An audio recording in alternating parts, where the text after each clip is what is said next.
നമസ്കാരം. Shekinah world ടുഡേയിലേക്ക് ഏവർക്കും സ്വാഗതം. യുഎസും ഇറാനും തമ്മിലുള്ള ചരിത്രപരമായ സമാധാന ചർച്ചകൾ പുനരാരംഭിക്കുന്നു. ചർച്ചകളിൽ പങ്കെടുക്കുന്നതിനായി അമേരിക്കൻ പ്രസിഡന്റ് ഡൊണാൾഡ് ട്രംപിന്റെ പ്രത്യേക നയതന്ത്ര പ്രതിനിധി സ്റ്റീവ് വിറ്റ്കോഫും ഇറാന്റെ വിദേശകാര്യമന്ത്രി അബ്ബാസ് അരാഗ്ചിയും സ്വിറ്റ്സർലൻഡിലേക്ക് തിരിച്ചതായി അന്താരാഷ്ട്ര മാധ്യമങ്ങൾ റിപ്പോർട്ട് ചെയ്തു.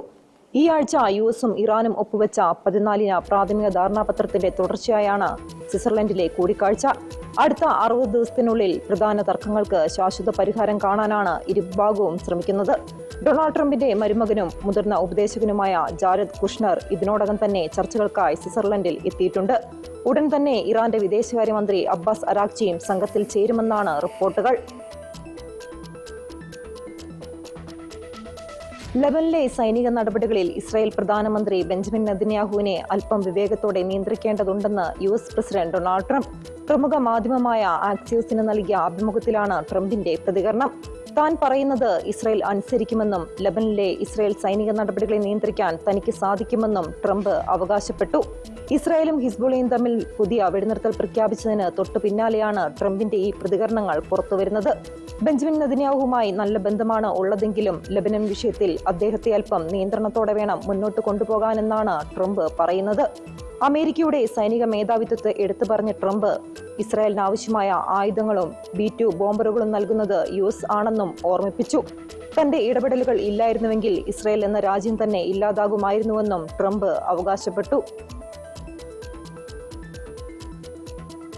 ഡെമോക്രാറ്റിക് റിപ്പബ്ലിക് ഓഫ് കോങ്കോയിൽ എബോള ബാധിതരുടെ എണ്ണം 933 ഉയർന്നതായി ആരോഗ്യ മന്ത്രാലയം സ്ഥിരീകരിച്ചു.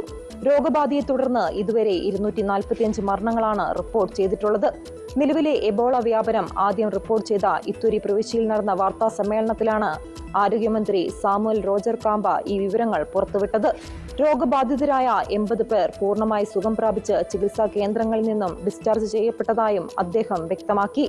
അതേസമയം കോങ്കോയിലെയും ഉഗാണ്ടയിലെയും എബോള വ്യാപനം പ്രതിരോധിക്കാനും വാക്സിനുകൾ വികസിപ്പിക്കാനും ആഫ്രിക്കൻ രാജ്യങ്ങൾ ഫണ്ട് വർദ്ധിപ്പിക്കണമെന്ന് ആഫ്രിക്കയിലെ ഏറ്റവും വലിയ ആരോഗ്യ ഏജൻസി ആവശ്യപ്പെട്ടു. ആരോഗ്യ ആവശ്യങ്ങൾക്കായി ആഫ്രിക്കൻ ഭൂഖണ്ഡത്തിന് ഇനി അധികകാലം വിദേശ പങ്കാളികളെ മാത്രം ആശ്രയിച്ച് മുന്നോട്ടു പോകാനാകില്ലെന്നും ഏജൻസി മുന്നറിയിപ്പ് നൽകി. ലണ്ടനിലെ ബെഡ്ഫോർഡിൽ ട്രെയിനുകൾ കൂട്ടിയിടിച്ചുണ്ടായ അപകടത്തിൽ ഒരു മരണം, 100ഓളം പേർക്ക് പരിക്കേറ്റതായാണ് വിവരം. അപകടത്തിൽപ്പെട്ട ട്രെയിനുകളിൽ ഒന്നിന്റെ ലോക്കോ പൈലറ്റ് മരിച്ചതെന്ന് national union of rail, maritime and transport workers സ്ഥിരീകരിച്ചു. വെള്ളിയാഴ്ച വൈകുന്നേരമായിരുന്നു അപകടം. ലണ്ടൻ സെന്റ് പാൻക്രാസ് സ്റ്റേഷനിലേക്ക് പോയ കോർബിയ, നോട്ടോമിംഗ് എന്നിവിടങ്ങളിൽ നിന്നും പുറപ്പെട്ട ട്രെയിനുകളാണ് അപകടത്തിൽപ്പെട്ടത്. പരിക്കേറ്റവരിൽ 11 പേരുടെ നില അതീവ ഗുരുതരമെന്നാണ് റിപ്പോർട്ടുകൾ. 50-ലധികം പേർ നിസ്സാര പരിക്കുകളോടെ ചികിത്സയിലാണ്. അപകട കാരണം വ്യക്തമല്ലെന്നും അന്വേഷണം നടക്കുകയാണെന്നും അധികൃതർ അറിയിച്ചു. വേൾഡ് ടുഡേ സമാപിക്കുന്നു. നന്ദി, നമസ്കാരം.